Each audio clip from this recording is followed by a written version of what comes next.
Hi guys, pupunta nga pala ako sa talipapa malapit sa amin. Ayan, maputi kasi kakaulan lang. Walking distance lang kasi dito ang talipapa sa amin.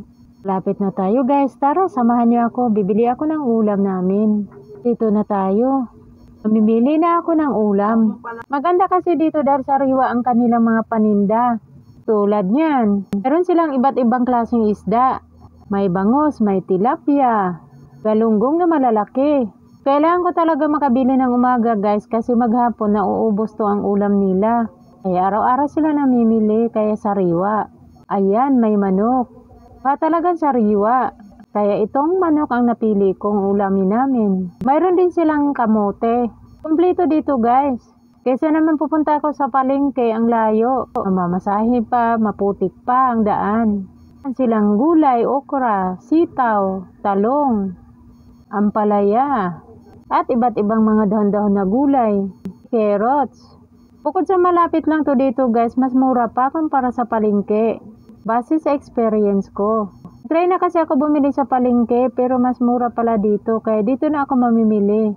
Kung gusto kong mag-spaghetti, meron din dito. Meron din ditong pangpansit. Kaya hindi na ako lalayo talaga. Bumili na rin ako ng sibuyas.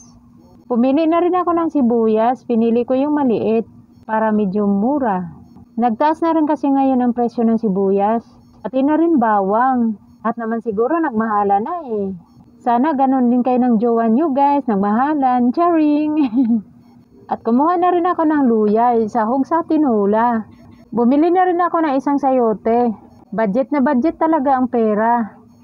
Ayan, may bangus pa. Boneless bangus. Sarap yan guys. Pati na rin tokwa. Paborito ng anak ko yan. Dahil binayaran ko na lahat, ito ang natirang sukli. Budget na budget ang pera. Hindi kasi natin babudgetin ang pera. Wala na tayong gagastusin sa sunod na araw. Malaking halaga man ang pera natin na maliit, kailangan lang talagang babudgetin natin.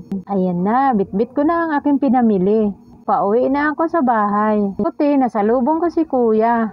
Nagtitinda ng pandesal dito sa amin. Wow, sarap ng pandesal. Ang dami. Dahil may sukli pa ako natira, ibinili ko na rin sa kay kuya. Kain tayong pandesal guys. Thank you for watching. See you next video. Ingat po kayo lahat. Bye!